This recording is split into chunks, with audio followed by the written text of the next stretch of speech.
청취자분께 이번 시간에는 아주 오래된 이야기 하나를 한번 깊이 파고들어 보려고 하는데요.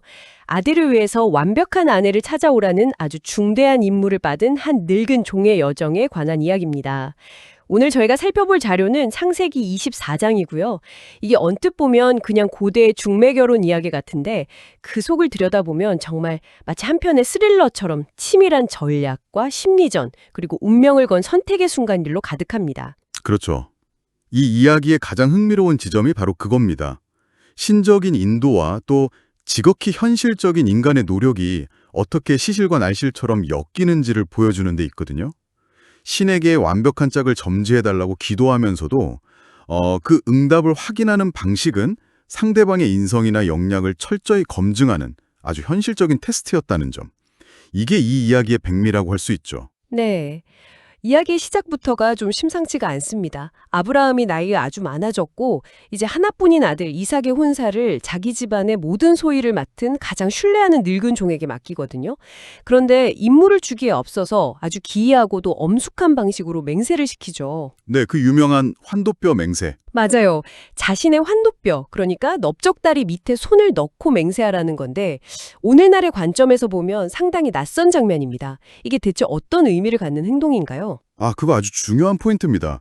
고대 근동 문화에서 넓적다리, 즉 환도뼈는 생명과 생식의 근원으로 여겨졌습니다.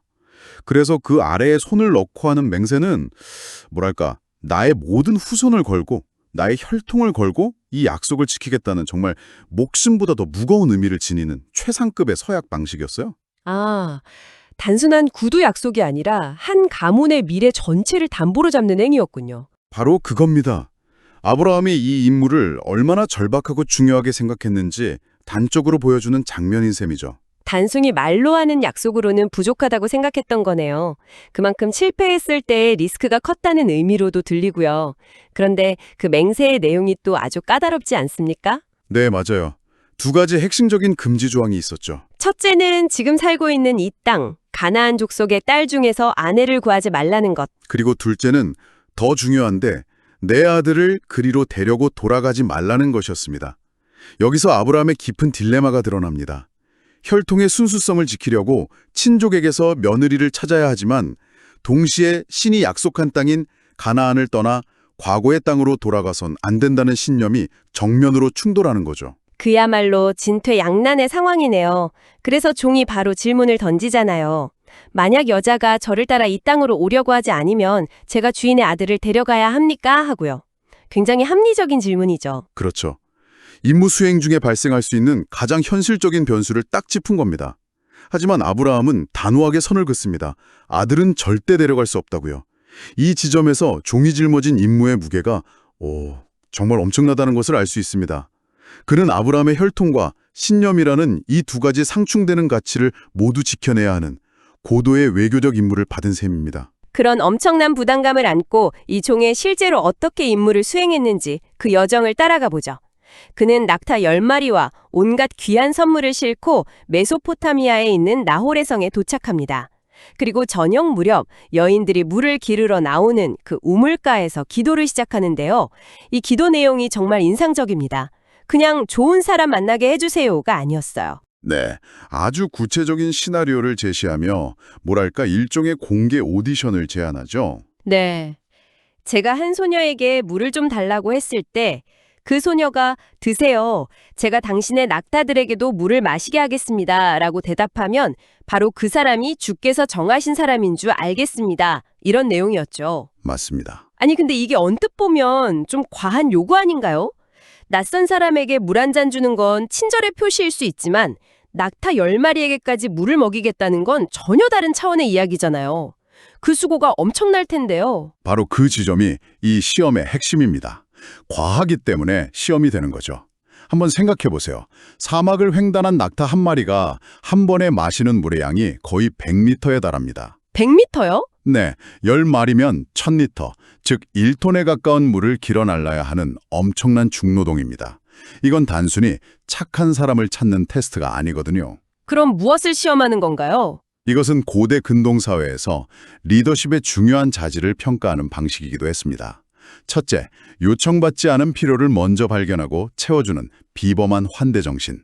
둘째, 그 엄청난 수고를 기꺼이 감당하는 부지런함과 강인함. 그리고 마지막으로 가장 중요한 것인데 한 가문을 책임지고 번성시킬 수 있는 자원관리 능력과 섬기는 리더십을 본 겁니다. 아, 오늘날의 리더십 평가로 치면 실행력과 이타심 그리고 주인의식을 동시에 테스트한 셈입니다. 그는 미래의 안주인, 그러니까 한 가문의 여성 CEO를 찾고 있었던 거죠. 단순히 착한 며느리가 아니라 가문을 이끌어갈 여성 리더의 자질을 본 것이다. 그렇게 보니 이 시험의 깊이가 완전히 다르게 느껴지네요. 정말 치밀한 설계입니다. 그런데 더 놀라운 건 그 다음에 벌어지는 일입니다. 그렇죠. 기도가 채 끝나기도 전에 리브가라는 소녀가 나타납니다. 그리고 종이 물을 청하자 그녀는 그가 기도했던 시나리오와 정말 투시 하나 다르지 않게 그대로 행동하고 말합니다. 주여 마시소서, 그리고는 당신의 낙타를 위해서도 물을 길어 배불리 마시게 하리이다. 정말 소름 돋는 순간이죠. 확률적으로 거의 불가능에 가까운 일이 눈앞에서 벌어진 건데요. 보통 사람이라면 바로 이 사람이다 하고 환호성을 질렀을 것 같은데 이 종의 반응은 좀 다릅니다. 네, 본문을 보면 그는 그를 묵묵히 주목하며 여호와께서 과연 평탄한 길을 주신 여부를 알고자 하더니 라고 되어 있습니다. 그는 이 경이로운 광경 앞에서도 흥분하지 않고 리브가가 실제로 그 힘든 일을 끝까지 완수하는지를 침착하게 지켜봅니다. 신의 응답을 확신하면서도 마지막까지 인간으로서의 확인 절차를 거치는 거죠. 이 종이 얼마나 신중하고 노련한 인물인지 알 수 있는 대목이네요. 맞습니다. 그리고 리브가가 마침내 낙타들에게 물주기를 다 마치자 그제서야 움직입니다. 그런데 여기서 또 한 번 놀라운 행동을 하죠. 그녀가 누구의 딸인지 신분을 묻기도 전에 준비해온 아주 값비싼 선물, 금 코걸이와 금 손목걸이를 먼저 건네줍니다. 이건 순서가 좀 바뀐 것 아닌가요? 전략적인 행동이라고 봐야 합니다. 선물에 먼저 줌으로써 그는 두 가지 효과를 동시에 노립니다. 첫째는 그녀의 수고와 인품에 대한 순수한 감사와 존경을 표하는 겁니다. 당신이 누구의 딸이라서가 아니라 당신의 행동 자체가 이 선물을 받기에 충분하다는 메시지를 주는 거죠. 그리고 둘째는 자신의 주인이 가진 엄청난 부와 이번 방문의 중요성을 상대방에게 각인시키는 효과가 있습니다. 앞으로 이어질 혼담에 무게를 실어주는 일종의 포석인 셈이죠. 과연 그렇군요. 모든 행동에 다 의미가 담겨 있네요. 그리고 리브가가 아브라함의 친족임이 밝혀지자 종은 그 자리에서 신께 감사를 드리고요. 이 소식을 들은 리브가의 오빠 라반이 누이의 팔에 걸린 그 화려한 장신구를 보고는 한 걸음에 달려 나와서 종을 극진히 환대합니다. 집에 도착해서 음식을 차려주는데 이 종은 또다시 내가 내 일을 진술하기 전에는 먹지 아니하겠나이다 라며 사양합니다. 정말 철두철배한 사람이네요. 네, 공과 사를 명확히 구분하는 프로페셔널한 태도죠. 그는 식사를 하면서 분위기가 풀어지기 전에 자신이 이 협상의 주도권을 쥐고 가겠다는 의지를 명확히 보여주는 겁니다. 임무가 완수되기 전까지는 긴장을 늦추지 않겠다는 선언과도 같습니다. 그리고 그는 자신이 겪었던 모든 일을 처음부터 끝까지 정말 한 편의 영화처럼 생생하게 들려주지 않습니까? 아브라함의 부, 이삭이 유일한 상속자라는 배경 설명부터 환도표 맹세, 그리고 우물가에서 벌어진 기적 같은 일까지 전부 다요. 이건 단순한 상황 보고가 아니죠. 물론입니다. 이것이야말로 고도의 외교술이자 설득의 기술입니다. 그는 자신을 나열하는 데 그치지 않고 모든 사건을 하나의 거대한 서사로 엮어냅니다. 이 모든 과정이 우연의 연속이 아니라 여호와께서 나를 바른 길로 인도하셨다는, 즉 신의 섭리이자 필연적인 결과였음을 논리적으로 증명하고 있는 거죠. 그렇게 이야기의 판을 짜버리면 듣는 사람 입장에서는 거절하기가 굉장히 어려워지겠네요. 바로 그겁니다. 그는 리브가의 가족에게 이 혼사에 대해 찬성하십니까? 반대하십니까? 라고 묻지 않습니다. 대신 이 모든 것이 신의 뜻인데 당신들은 여기에 인자와 진실로 답하시겠습니까? 라고 묻습니다. 질문의 프레임 자체를 바꾼 거죠. 차원이 다른 질문이 되어버렸군요. 네, 이 만남은 인간 대 인간의 거래가 아니라 신의 계획에 당신들이 동참할 것인지를 묻는 문제가 된 겁니다. 이렇게 되니 리브가의 아버지와 오빠가 이 일이 여호와께로 말미암았으니 우리는 가부를 말할 수 없노라고 답할 수밖에 없었던 거죠. 사실상 선택의 여지를 완벽하게 차단당한 셈입니다. 정말 완벽한 협상 전략입니다. 결국 혼담은 성사되고 종은 리브가와 가족들에게 더 많은 선물을 주죠.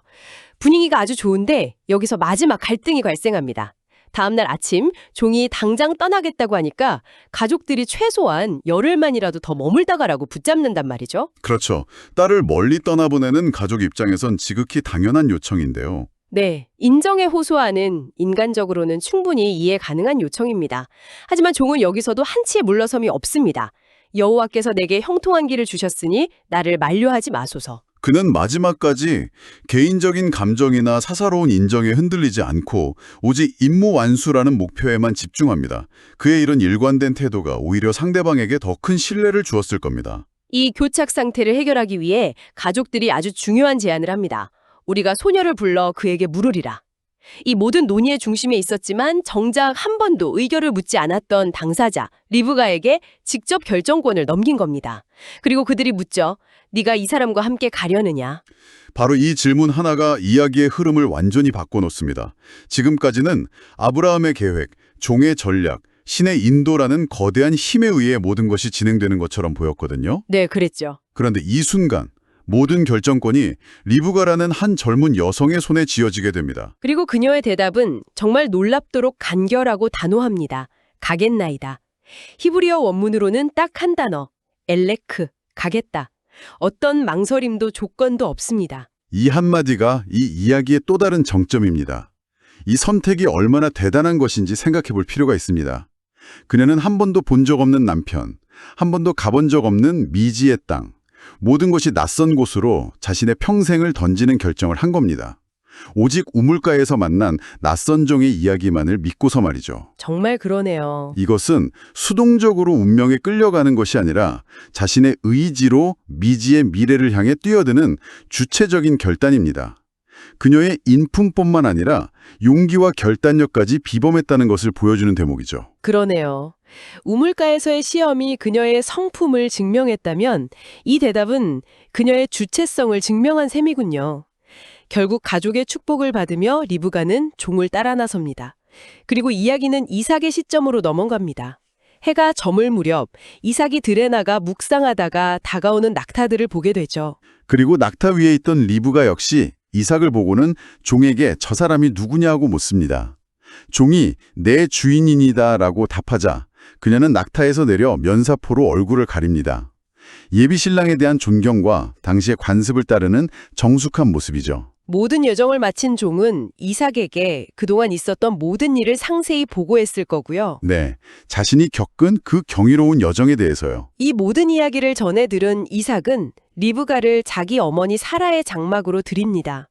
이것은 단순히 신혼집으로 들어가는 게 아니라 돌아가신 어머니의 다리를 잇는 새로운 안주인으로 그녀를 공식적으로 인정한다는 매우 상징적인 행동이죠. 맞습니다. 그리고 성경은 이삭이 그를 아내로 삼고 사랑하였으니 그가 그의 어머니를 이은 후에 위로를 얻었더라는 말로 이 긴 여정의 막을 내립니다. 사랑하는 어머니를 잃은 상실감 속에 있던 이삭이 리브가를 통해 위로를 얻고 새로운 가정을 시작하게 되었다는 아주 인간적이고 따뜻한 결말입니다. 거대한 계획과 섭리 속에서 시작된 이야기가 결국 두 사람의 만남과 사랑 그리고 위로라는 개인적인 행복으로 완성되는 거죠. 정리해보면 한 사람의 아내를 찾는 이 여정은 후손을 건 엄중한 맹세로 시작해서 상대의 역량과 인품을 꿰뚫어보는 치밀한 시험을 거치고 또 신의 뜻이라는 거부할 수 없는 명분을 내세운 외교적 협상, 그리고 마지막 결정적인 순간에 발휘된 한 여성의 주체적인 선택이 어우러진 그야말로 한편의 대서사시였습니다. 그렇습니다. 아브라함의 믿음과 비전, 종의 절대적인 충성심과 뛰어난 전략, 리브가의 선량한 성품과 용기 있는 결단, 그리고 어머니를 잃은 슬픔 속에서도 새로운 시작을 준비하던 이삭의 준비된 마음까지 이 모든 요소들이 각자의 자리에서 완벽한 조화를 이루어 하나의 위대한 결과를 만들어내는 과정을 생생하게 볼 수 있었죠. 어느 한 사람, 어느 한 요소라도 빠졌다면 이 이야기는 결코 완성되지 못했을 겁니다. 이 이야기는 오늘날 우리에게도 이런 질문을 던지는 것 같습니다. 운명이나 거대한 계획처럼 보이는 흐름 속에서 한 개인이 내가 가겠다고 결단하고 발을 내딛는 그 순간은 과연 어떤 의미를 가질까요? 우리 앞에 놓인 길이 정해진 길처럼 보일 때 그 길을 따르는 것과 스스로 그 길을 선택하는 것의 차이에 대해 한 번쯤 생각해 보시는 건 어떨까 합니다.